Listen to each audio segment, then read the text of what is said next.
What's going on, everybody? It's your boy Adam back again for the hashtag rebound series. It's day 120. Day 120 of trying to put a train wreck back together and get moving down the tracks here in Houston, Texas. And it's early in the morning, early-ish, and I have a topic for today only because something weird happened yesterday, and so I can just jump right in. Sometimes the topic that I pick out for the next video, it just pops up out of nowhere, and today's one of those.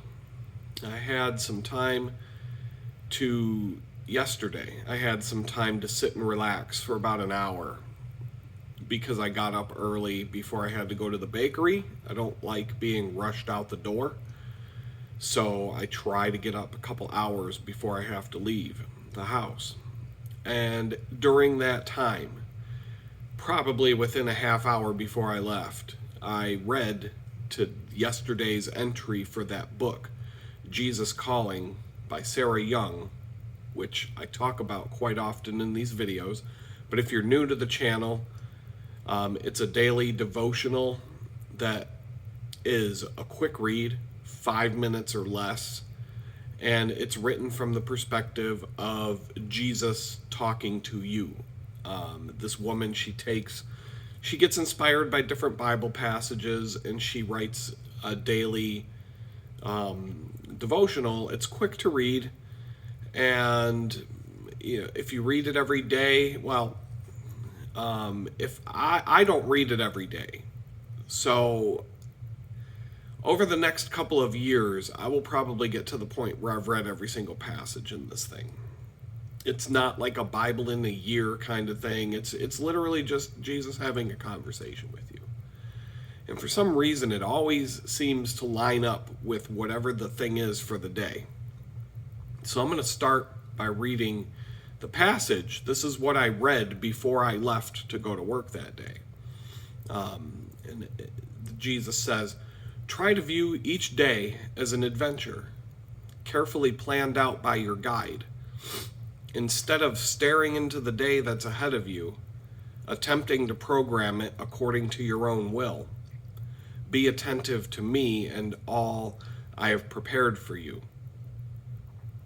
Thank me for this day of life, recognizing that it is a precious, unrepeatable gift. Trust that I am with you each moment, whether you sense my presence or not. A thankful, trusting attitude helps you see events in your life from my perspective. A life lived close to me will never be dull or predictable. Expect each day to contain surprises. Resist your tendency to search for the easiest route through the day. Be willing to follow wherever I lead.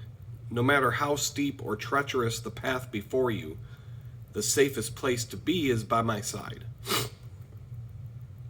Now I'm having, oh man, I'm not sick. Like, I just got this head cold. It's just kind of lingering. So if my voice is a little messed up, bear with me. It seems like when I start to talk, my nose starts to plug up, and it just starts. I felt fine when I sat in front of the phone, and now I'm having a hard time speaking clearly. I'm not going to sit here and blow my nose in front of the video camera. The related scripture for this verse, or for this passage in the book, comes from Psalm 118, where it says, "Let all Israel repeat, his faithful love endures forever." And so, yeah, I mean, he's always going to be there. He's always going to be there. And he talks to me regularly. And I'll get into that in just a minute. But in 1 Peter chapter 2, verse 21, the other inspiration for her post that day, It says, "For God called you to do good, even if it means suffering.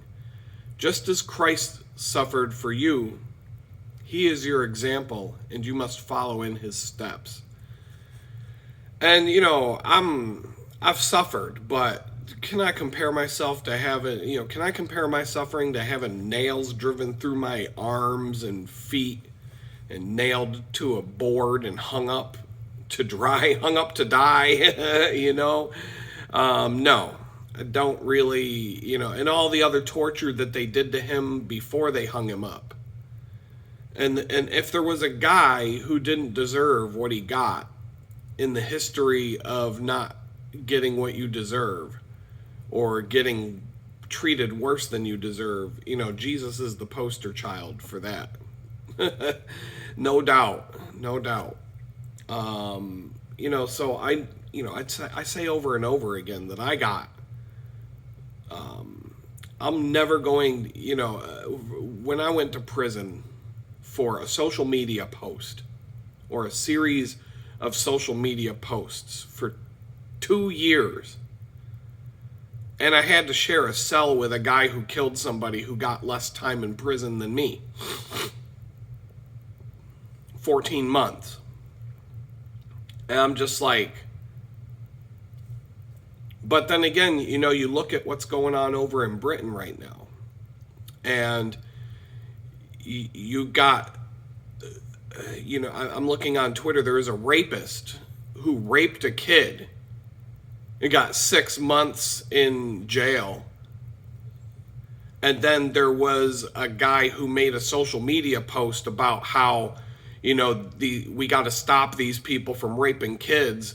And they put him in prison for 7 fucking years. 7 years. The guy who posted a meme making fun of the people who are raping all these kids got 7 years in prison. But the rapist who raped the fucking kids got 6 months.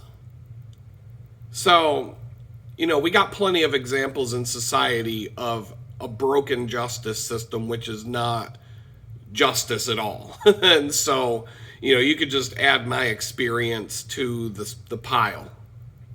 But anyway, so I read that passage yesterday before I left the house, and partly because of the cold weather and because of my mood lately, I've been keeping my bicycle speakers in the backpack, and I've been riding in silence, or, as close to silence as possible with all the crazy traffic I have to deal with on my way in and back from this bakery.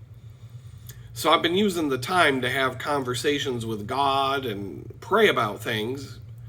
And it's kind of nice because nobody's really paying that much attention to me other than honking their horns and acting like a bunch of entitled suburban assholes who think the road belongs to nobody but them. But nobody's paying attention to the fact that I'm having a conversation with the invisible man in the sky, or, they're not wondering why I'm talking to myself. They're not paying that much attention. They're just, honking their horns and getting on their way. So I'm about a mile and a half down the road, and I'm going through this whole cycle of regrets about the past and how I had a really nice life, a perfect life. And I literally was walking around Target the other day thinking there was a time I could walk around this store and there wouldn't be one single thing I need or want in this store. I had everything I would ever want or need. I was one of those people you couldn't buy a gift for because I had it, or I had what, I didn't have everything I want, but I had everything I need. And I had a beautiful home. I wanted to spend the rest of my life in this home. It made me happy. It was tranquil, peaceful out there in Amish country. We had a yard that was so big that my son and I put in a 60-yard archery range. There was a 30-foot waterfall next to the house, and it was just a beautiful home, fireplaces and just nature and animals and woods. And it wasn't perfect by any stretch of the imagination, but it was great.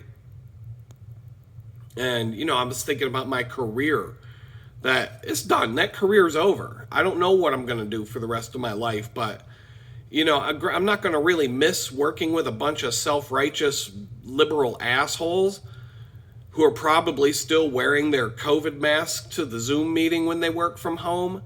But, at the end of the day, that career is over. Like, I have applied to over 400 jobs and I can't even get a fucking interview anymore.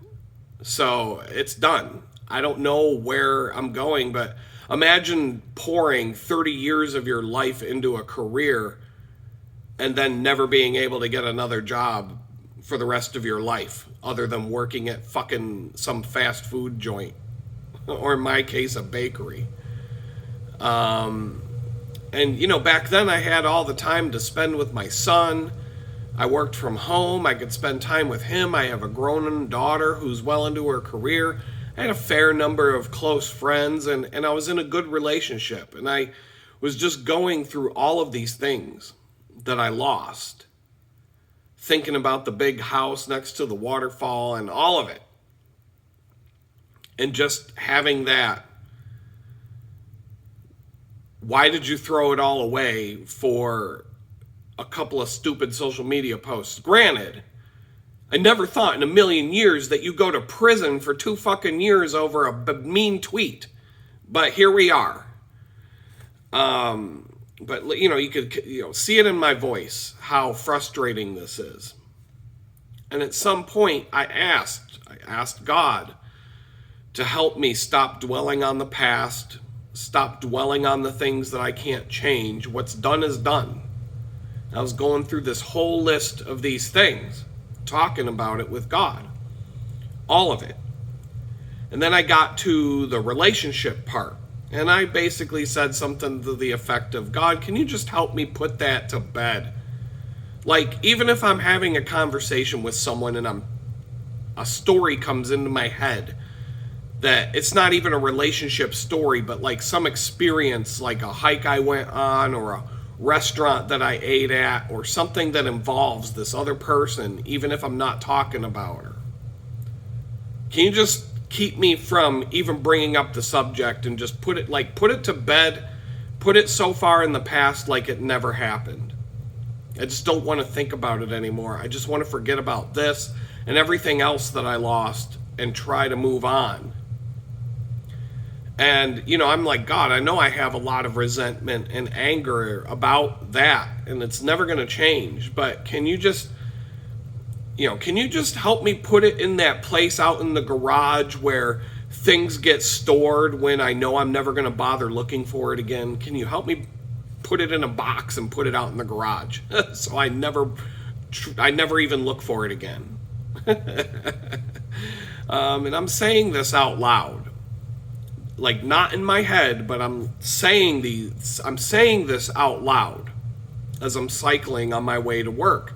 And the second that I said that last part about putting that relationship to bed, can you help me put it in a box and put it out in the garage where I know I'm never going to bother looking for it again?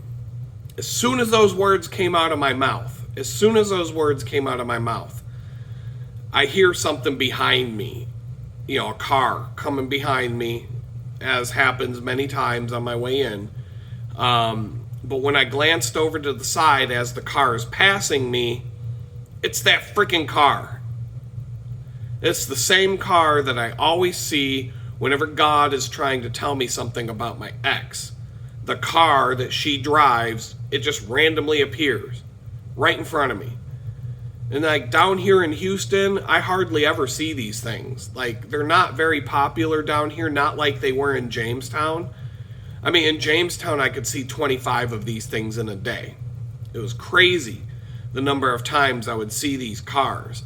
And I've talked about this over and over on this channel about the coincidental stories about this freaking car that pops up in these situations where it can't just be some coincidence.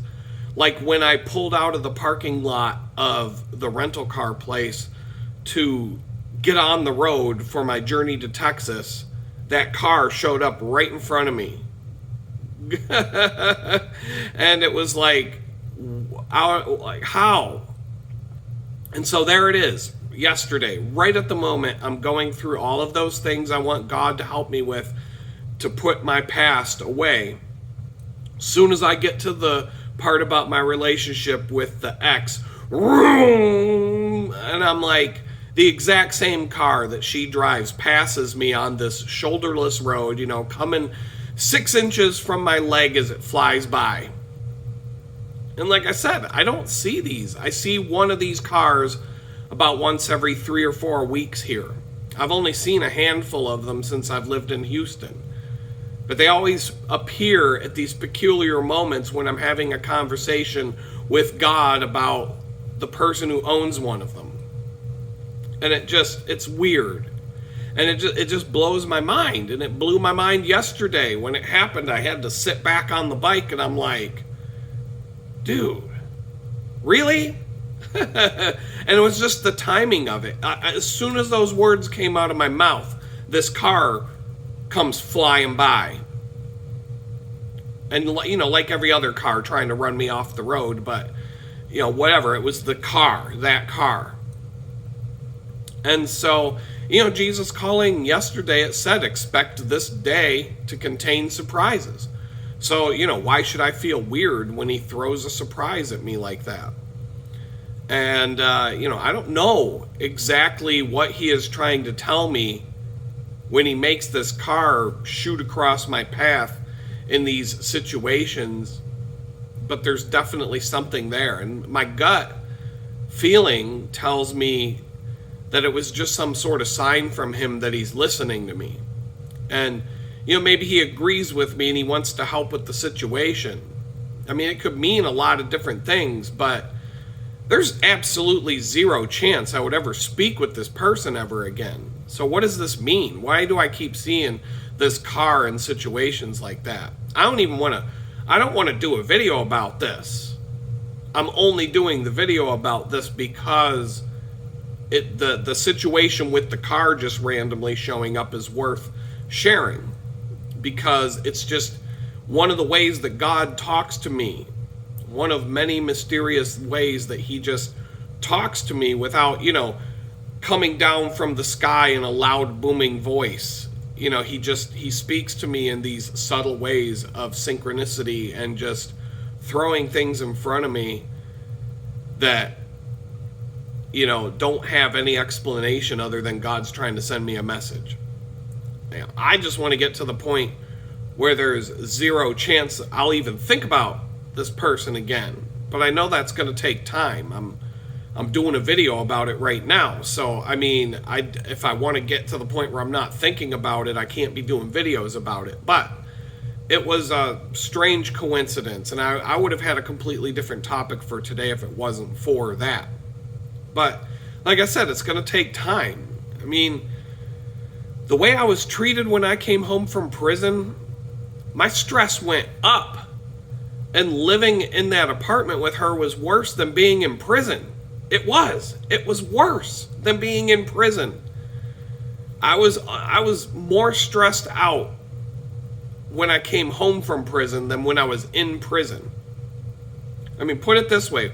When she threw me out into the street to become homeless, my stress level went from like 150 down to like 120 out of 100. So, yeah, being homeless sucked. And don't get me wrong. But that situation had to be really fucking bad for me to be having thoughts along the lines of, whew, man, thank God I'm homeless now so I don't have to deal with that fucking bitch ever again. These were the thoughts going through my head when I became homeless. I was like, thank God I don't have to deal with her again. Thank God I'm homeless. Oh. Let that sink in. I went from prison, which had a stress level of, let's say, 110 out of 100. And on the first day home, that shit was ratcheted up to like 150 or more for the month out of 100. And for the month and a half I lived in that apartment, it was like that. And then when I packed a backpack and became homeless for the first time in my life, I was relieved that my stress level dropped down to like 120 out of 100. And so, And I honestly, I think it's hilarious that whatever idiot decides to shack up with her is going to be having such a bad time in life that being homeless would be a fucking upgrade. I mean, I feel bad for the guy. I mean, dude, if you're watching this video right now, don't worry about it. Just pack your bag and walk away.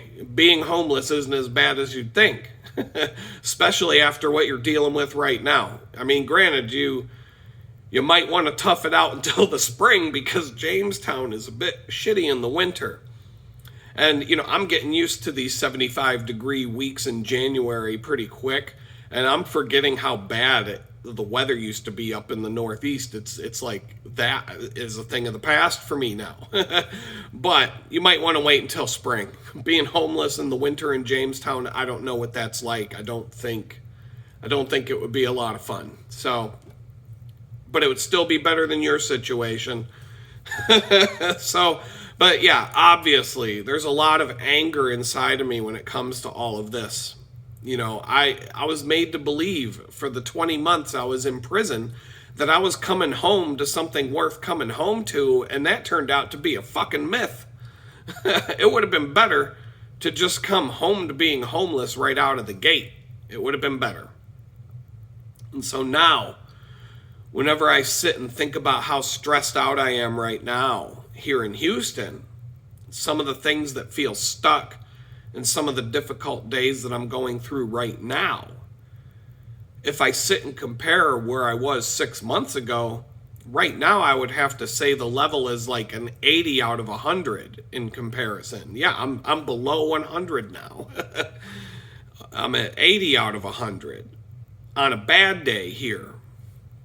And so I'm still experiencing a high level of stress, but it's way better than it was when I came home from prison, and it's way better than it was being homeless. And now there have been some weeks in Houston where my stress level felt more like a 50 out of 100 in comparison, and it's kind of ratcheted up over the last month or so for different reasons, probably 15 different reasons, but it's not at the level that it was last summer. And I don't see things getting back to that level even if I go through another round of challenges in the next couple of months. I just don't see it getting that bad. So that feels good to know that even though I'm a little bit stressed out right now and I'm feeling it, the pressure of different things, it's not as bad as what I came from before I got here. And so, like I said, this wasn't what I was expecting to talk about today, but if I circle back to the conversation I was having with God, followed by that freaking car screaming past me right at the exact moment that I asked him to help me put, all the thoughts and anger about that relationship to bed, I feel like he was trying to tell me something there. And like I said already, my instinct tells me that he just wanted me to know that he heard me. Like, I hear you. I got you. And I just need to sit back and trust him because he's working on a better plan for me. I don't know what it is, but it's like I feel like it was just a sign that, like, I'm talking to God, I'm asking him for things, and he just said, okay, gotcha. I hear you. Thank you. Just put something in front of me that is going to be something that I can't question whether this was something from him or not. You know what I mean? Like, when the timing of that and the car and the whole thing, like the timing of it, just, there was no way that I could continue pushing the pedals on my bike without knowing that that was him acknowledging my conversation with him and basically saying, yeah, I hear you.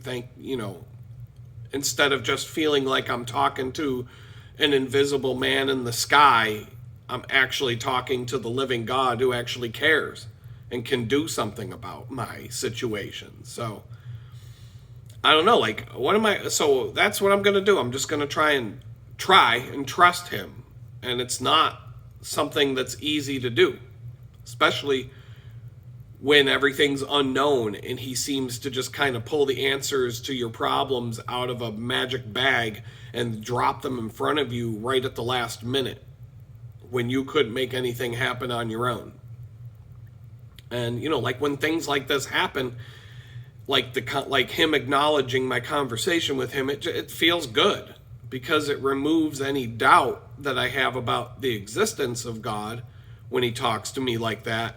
Even if I have doubts about how my situation's going to work out, I at least don't have any doubt that he's there and that he, you know, he's not listening to me. He is. I hear it, or I see it. He told me. And it's been these things, these weird coincidences, these messages from God have been pretty frequent over the last several weeks since I moved to Houston. It's been a lot more frequent here than it was in Jamestown, and it was, you know, Jamestown, it was pretty slow too. But I'll give you a couple of other weird, mysterious ways that he answers my prayers, and this happens so often that I laugh about it now. And so I'll be at this bakery job, and lately the business has been really slow. It's a slow season. And sometimes the clock moves. At a job like this, the clock moves extremely slow. I have not felt the passage of time go by this slowly since I worked at a shitty fast food job in high school. Not even prison can slow down the clock as much as a job like this can slow that clock down. And so there are numerous days where I will dread that last 45 minutes to an hour, because sometimes that last hour at work feels like 7 hours.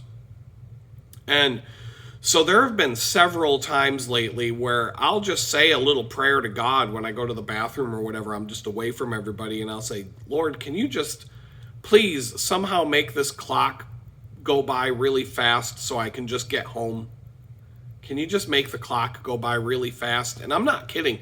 It happens instantaneously. I'll come, as soon as I say that prayer, within 30 seconds to a minute, it'll go from having no business. And this is like, these are random times. Like, it's a cookie place. It's not like a restaurant that has a lunch rush and a dinner rush.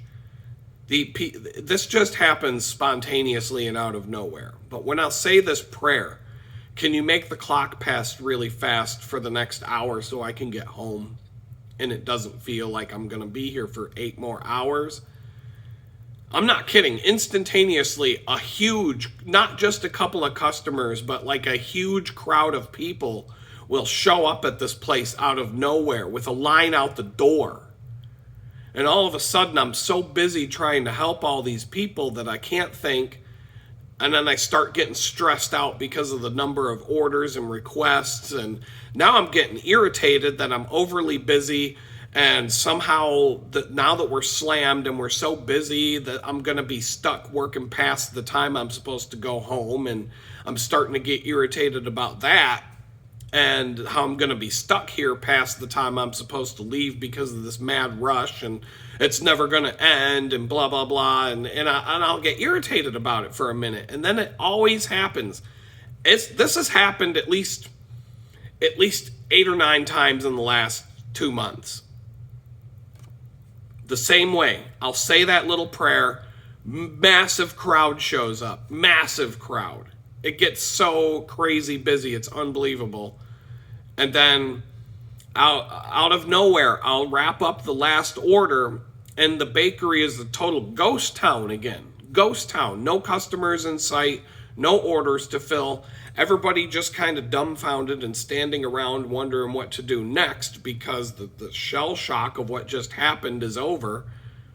And I'll look over at the clock and I'll see that it's exactly the time I'm supposed to leave. So, peace out, bitches. I'm out. Right? And that last hour went by, you know, and the last 45 minutes felt like 10 minutes went by. And then I kind of laugh, because here I am getting all irritated and upset that God answered my prayer. He literally sends a mob scene to the place to keep me so busy and frantic for the last 45 minutes that I felt like 10 minutes went by, and all of a sudden it's time to go home. And then he waved his magic wand again, and this giant crowd and the massive line of people out the door just vanish just as suddenly as they appear. And it's time to go home. And it's happened the same way. I'm telling you, this has happened so many times that I just can't even call that a coincidence. It'll be completely dead in this place for hours. Whatever reason, you know, the time goes by. Sometimes it's slow, sometimes it's fast. You know, sometimes I have work to do and I can ignore the clock, and then all of a sudden I see 2 hours went by, right? But usually it's that last hour of the day that just drags, because I just want to get out of there and go home. But this happens more times than I can count. Yesterday, I made the same request that, God, can you just find a way to make the time go by quick? Because I just want to get out of here, and I'm dragging, and I'm just... this whole situation of, like I said, I rode my bicycle into work with all this regret. A big part of my regret was losing a career that I put 30 years of my life into, and it's gone down the toilet. I'll never get another job doing what I used to do ever again. No company full of a bunch of self-righteous liberal assholes who are still to this day wearing their fucking COVID masks to the Zoom meeting while they work from home are going to ever hire me again to do a job like that, ever. It's never going to happen. So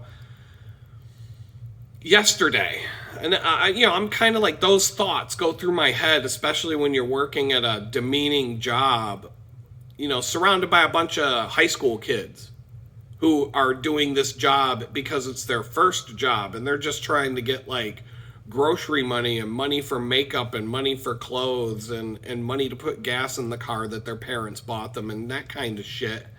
And here there's this almost 50-year-old guy doing the same shit, and they're all looking at him like, where the fuck did he make a wrong turn in life? And so these things make the time go by even slower. And so yesterday, I remember it was about 1:30, and I said to God, God, can you come up with a way to make this clock go a little faster so I can just get out of here and go home, please? I had to leave at 4. Within like 2 or 3 minutes of saying that prayer, someone asked me to go back and start doing the dishes in the back, which for me, that's great, because I can kind of vanish and be alone and just kind of zone out for a bit. Well, there were a ton of dishes back there, a ton of them. It was backed up there. I mean, it was just piles and piles of stuff on the floor. It was bad. It was bad. And I was just like, oh, not like I was upset about that, but I was like, I know this is going to take a while to do, which is cool because that will make the clock go by really fast. And so I plowed through these dishes, plowed through them. I mean, I was moving fast to get these dishes done. Didn't really take any breaks. I think I may have gone to the bathroom once. I checked the clock maybe twice. And it was kind of funny because from 1:30 after starting, I finished up the very last mixing bowl, a really large, stainless steel mixing bowl, pretty heavy mixing bowl that pretty much it's the size of the sink that I'm washing it in. I finished it up. It's one of the mixing bowls for the giant, 6 foot tall, industrial sized Hobart mixers that we use. And so I finished the last mixing bowl and dried it off and loaded the mixing bowls back into the mixers. And then I look up at the clock and it's exactly 4 o'clock. Time to go home. Not 1 minute sooner, not 1 minute later. It is 4:00 o'clock. And I'm like, wow. And I think people kind of look at me and they're like, he just somehow magically knows how to drag out doing the dishes till the minute he goes home so he doesn't have to do anything else today. And I don't know, there was way too many dishes to plan it out that meticulously. but somehow I finished everything right at 4 o'clock. And there's always going to be, as soon as I was done and I was getting ready to leave, they were bringing more dishes back to do and another mixing bowl. And so it's a never ending thing in a place like that. There's always going to be dishes that need to be done until you stop making food for the day. And so, but anyway, it was time to go home. And so once again, the last 2.5 hours went by in the blink of an eye because I asked God to make it go by fast. And I swear, if I hadn't asked him to do that for me, they would have just found some god-awful, boring task for me to do, like folding boxes for 3 hours or who knows what. And it would have made that last 2.5 hours of my day seem like 12 hours. And, but in some ways, doing dishes for 2.5 hours with the sanitizer and the different things, I've got cuts on my hand. My hands feel like they got chemical burns on them, and I have to use the special moisturizer when I get home because it completely does a train wreck to my hands. And so I'll find things to complain about it. But, God answered my prayer. I said, God, can you make this day go by faster? And he was like, okay, here you go. You might not like my solution, but I'm going to answer the prayer. So I'm going to give you what you asked for, but you might want to, maybe you want to be a little more specific next time or elaborate a little bit more next time because, anyway. So God talks to you and God listens and God will answer your prayers. He may not do it in a way that you're expecting him to or that you would even want him to, but he does do it. And I see evidence of it all the time. And so that was my subject for today. I really don't have a lot more to talk about. I think one thing that I'm going to do, and I'm not going to do it in the video here, I'm going to hit stop, I'm going to hit upload, and I'm going to grab some coffee, get my mind functioning again.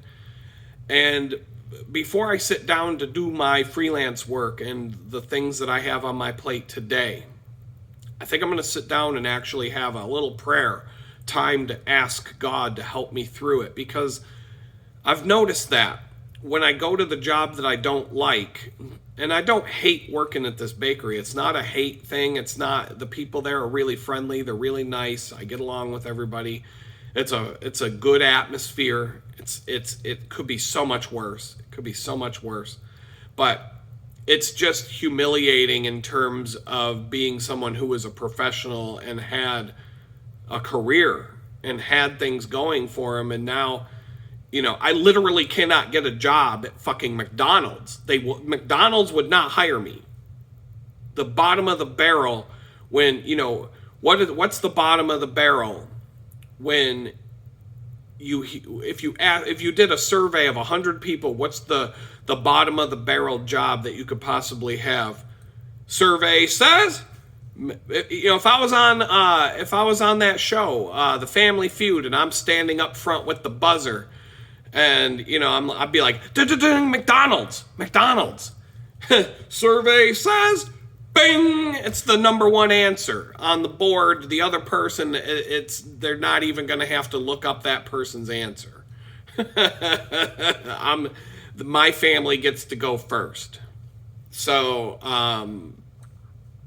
and there may be 8 other jobs on the board, but McDonald's is going to be the number one job. But it'll be fast food. It won't say, if you say McDonald's, it'll go bing, and it'll actually say fast food, and you'll hear the whole crowd, because the crowd in the audience reads all the answers out loud. But so to go from having a solid career and actually having something going on in your life to literally being such a washed up, worthless piece of shit that McDonald's won't even give you a fucking job, like, that's a mental struggle. That's a mental struggle to deal with. And so here I am dealing with it. And but God keeps talking to me, and he keeps letting me know that he's got some sort of plan. But it's like I was saying when I was homeless, it's like God's holding on to the back of my shirt. I'm hanging over the edge of the Grand Canyon looking down. He's holding on to the back of my shirt. I need him to hold on to my shirt so I don't fall. All he's got to do is go like that, and I'm falling 4,000 feet to my death. And he won't pull me back away from the edge. Like, I would like to enjoy the view without having to hang over the edge like I'm about to fall in. Can you just pull me back from the edge and let me take a breather for a minute? Like, that's what I need in my life, because I don't know how much longer I can just live on the edge looking down before I just completely lose my mind. But a lot of the people in the Bible, he wants you to live like that. He wants you to live. He will force you to live where you have no other option but to just trust him. To trust him. Like, he's beating it out of me. He's completely... It's like I'm being hit with a sledgehammer every day to, like, have my own will for my life completely beaten out of me to the point where it just no longer exists, because no matter what I try to do, nothing works. And so, getting back to what I was going to do, and I'm going to let you guys go. I got work to do today. I've got things I need to accomplish when I go into the job that I don't like, that led me down this whole rabbit hole for 5 minutes about why I don't like it. I pray about it a lot. Like, when I'm getting changed into my clothes, when I'm riding my bike in, I'm constantly asking God to help me through this day, help my coworkers, help us, help make it a pleasant day. And I notice the differences on the days where I do that versus the days where I'm in my own world and I forget to ask him for that. There's a difference. It makes a difference. And I can feel it and I can see it. But when I'm home and I'm doing the work that I want to do, the freelance work and the trying to build a business and trying to figure things out here at home, I don't sit down and pray about it before I do it. I just sit down and do it. And I run into roadblocks, things get stuck, things get frustrating. I don't accomplish as much as I want to accomplish in a day, and all these different things. But I just kind of started to realize, I'm like, I don't really ask God to come with me and sit next to me while I'm working here doing this stuff the same way that I do when I go to the job that I don't like. And so it's kind of like that same analogy that it's very easy to come to God when you're having a bad day. But when things are going great, I got this. I'm good. I don't need you. You can go away now. I don't need you. I can handle this on my own. And that's kind of like an attitude that a lot of Christians, that's the thing that we struggle with, where things start going bad. Oh God, help me, I need your help. It's the first place you go. But when things are going good, no, I'm good. I don't need any help. I can do this on my own. And so I think maybe that's something I need to do today. So I'm going to make a point to do that today before I've got plenty of time to have coffee and chillax before I actually get started. But I have a list of things I feel like I need to accomplish today and this week. And I think I'm going to ask him to sit here with me, next to me, while I'm doing it, in the same way that I ask him to come with me when I go to that job at the bakery and stuff. So with that, I'll let you know how it goes. And that was the topic for today. That's the end of the video for today. If you like the channel, if you want to support this channel, YouTube has pretty much put the kibosh on this channel. I have not gained one subscriber since the last day in Jamestown. Not one subscriber. In fact, I've lost probably 10 subscribers since then. Views on videos went from 3,000 per video to 150 per video. But when you really dig into the analytics and the metrics, what it really shows is that the people who are engaging with the channel and the people who actually watch the channel and the people who comment in the comments, I still get the same number of comments on a video that I always get, pretty much the same number of comments from the same general people. New people are not finding the channel. It's like the people who found it while I was homeless found it, and that's it. YouTube doesn't want anybody else to find this channel. They are blocking, more or less blocking it from being seen. They're not outright banning it, but they're making it so that nobody new will find it, because YouTube dictates which channels become successful and which channels don't, solely based on how many people they spread the channel thumbnails to. And so that's everything. That will make or break your channel on YouTube. If you're doing it for the purpose of making money and growing a business and trying to make an income from it, that's the key. The number of impressions that YouTube generates for your video and shows other people is it's the 99.999% factor on whether your channel will grow or not. Nothing else that you do is going to make any difference. And I'm kind of seeing the flip side of that, because in the first 60 days of my channel, I got up to 1,200 subscribers, and then all of a sudden, the growth just stopped. I think I got 100 subscribers in the same amount of time, or in the following, month, or May, June, July, August.